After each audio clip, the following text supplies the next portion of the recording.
100 Palestinians and they get away. And we don't hear Jewish terrorists. That's correct. So good. That's correct. I wish you didn't have the bomb here because it is depiction. And Muhammad was a peacemaker, by the way. I will go that issue later. Muhammad, one of the most peacemaker guys. He was evicted. Listen, be honest about you may not like Muhammad, you may not like his message, but be honest regarding depicting this guy.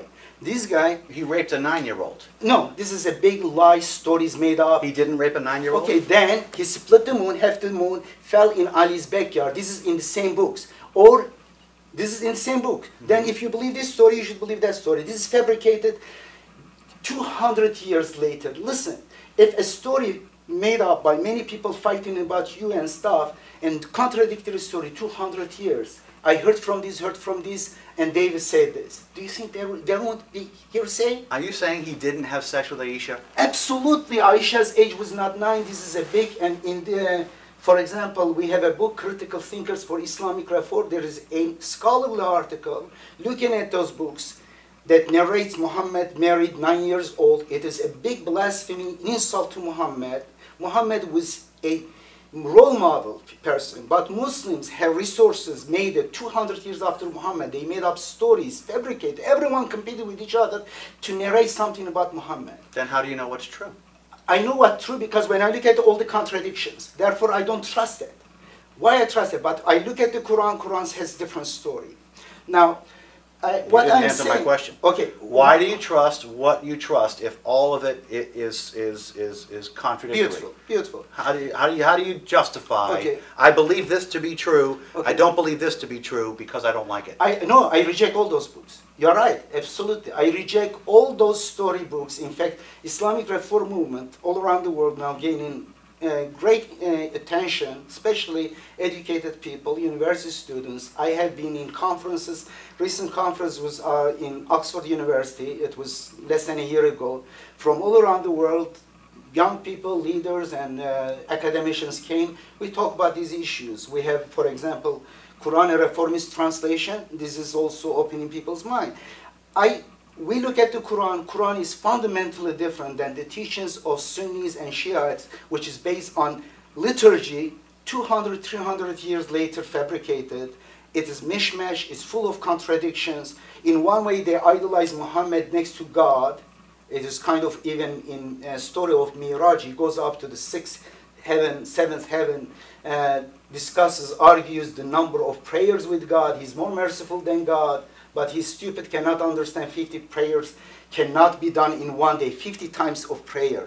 And then Moses reminds him, says, well, 50 times a day is too much. Go tell God, reduce it, make some discount. He goes up to the 7th heaven. Yeah, this is the longest story in Bukhari. Bukhari is by Sunnis. But you're avoiding my question. Yeah. Okay, my question was, if you have a whole bunch of contradictions in the Bible, and you get a whole bunch of scholars in the, I'm sorry, the Quran. Hadith, okay, you're doing Quran. the same. You're doing the same thing that the Jews do, and you're doing the same thing that the Christians do, which is you're looking at what you like. You're looking at this book. You're picking and choosing what you like and what you don't like. Okay, I need to clarify.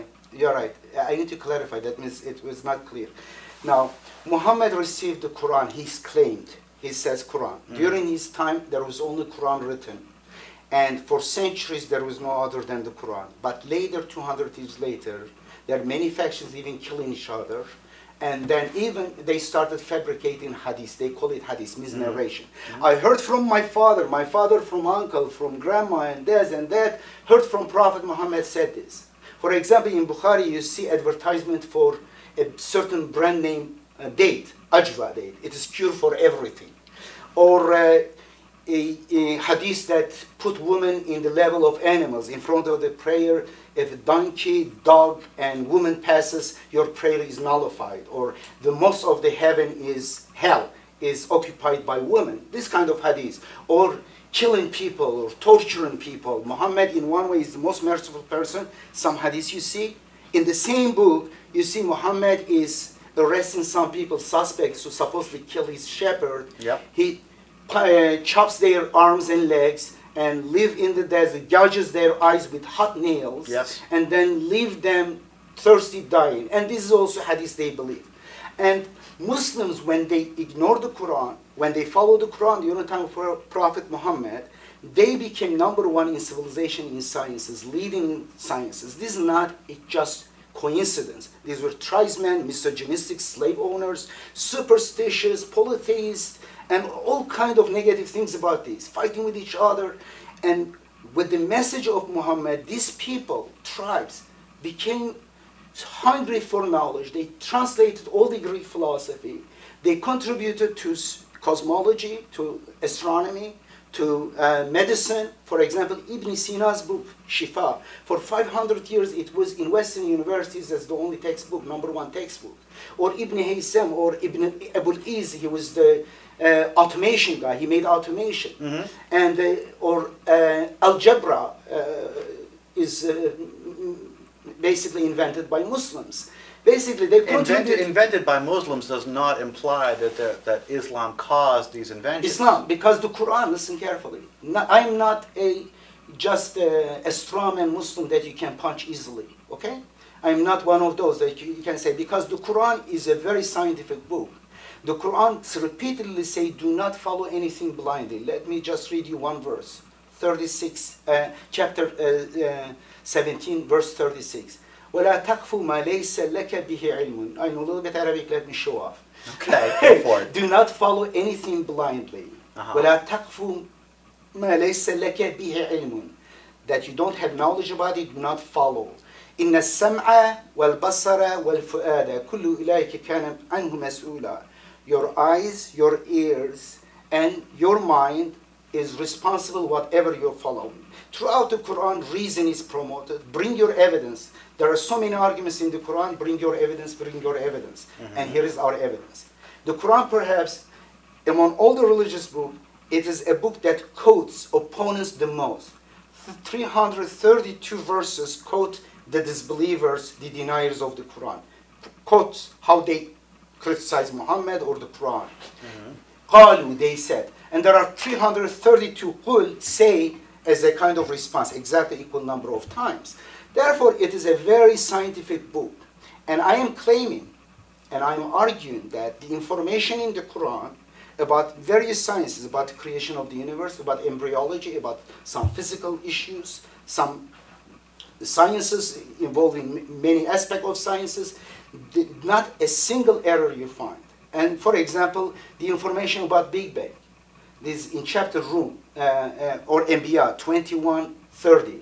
In that verse says, don't, if you don't mind, let me read this verse for you. No problem. Yeah. And then I will go give some mathematical information. So I want to get this straight here. So you discount every hadith. Every hadith, absolutely. Okay. They are fabricated by ignorant people who are, according to the Quran, enemies of Muhammad. Interesting prophecy in the Quran. I say prophecy. The word hadith, wherever is mentioned, if it is hadith means words. If it is ascribed to the Quran, it's positive, beautiful hadith. But other than the Quran, it is very interestingly is rejected. It is false. For example, one verse says, فَبِأَيِّ حَدِيثٍ بَعْدَ اللَّهِ وَآيَاتِهِ يُؤْمِنُونَ. Which hadith, which word besides God's signs and besides God they will believe? Very interesting. There is prophecy. They picked a negative word to kind of follow as a partner with the Quran. So these the millions and millions of Muslims in this world that look at the hadiths. Yes, unfortunately. Some of them more educated than you. Yeah. They're wrong. Absolutely wrong. But they would say that you're wrong. I discuss with them in Turkish TV with top religious scholars. They cannot stand our argument. I have written manifesto for Islamic Reform exposing them. They all escaped. After you will go to Islamic Center here in New York, the biggest mosque on 96th Street. I believe it is, yeah. Yeah, I will have, and they don't know me. If they know that I will be interviewing them, they will be escaping because they always escape. You keep using that word. You mean leave. No, they don't want to confront me in public or discuss with court. Therefore, I will be going into that like act of God, a tornado, hurricane, means we'll record that. Okay. But, therefore, it is very powerful argument we are making. It is theologically very powerful, very strong, that hadith is rejected by the Quran itself. They don't follow the Quran. Many contradictions. For example, the Quran, there's no stoning to death. Absolutely. And this fabricated later, they got from Jewish people. A lot of import from Jews and Christians and Buddhism entered through hadith. And they even fabricated a story about that. Let me tell you a story, it's funny. Okay. According to that story, there was a verse about stoning to death. It's not in the Quran, let me read it. الشيخ والشيخة إذا زنيا فرجموهما البتة نكالا من الله. This is supposedly a verse in the Quran. And after Prophet Muhammad, it was written on leather under Aisha's bed. It was somehow protected. And then a hungry goat goes and eats this verse, which is written on leather, goat eating leather. And then therefore it is abrogated from the Quran, but it is valid, its judgment is valid. This is a story believed by all Sunnis. It is in their more cherished 6 authentic hadith book. Imagine, you say those scholars, more knowledgeable than me? They would say so. It's not a matter of mind, it's a matter of reason. You could have a lot of garbage knowledge, stories you swallowed, you know all the stories, it doesn't mean you have knowledge if you don't have critical thinking, correct? Would you think a person who believed this story, that goat ate, let's say a book, let's assume this book is from God. Prophet died, and then after it is written on leather, and then God sends the goat, and goats eat it, and it is out of the book, the prophet is dead, and then they said, though it is eaten by goat, is what? Yes, and it is, but it is valid. It's not in the Quran. This is explanation why it is not in the Quran, but why they should apply. When it comes to religion, people become stupid. I am not a religious person. I cannot fit in any religious organization. I am like a bomb. I ask questions.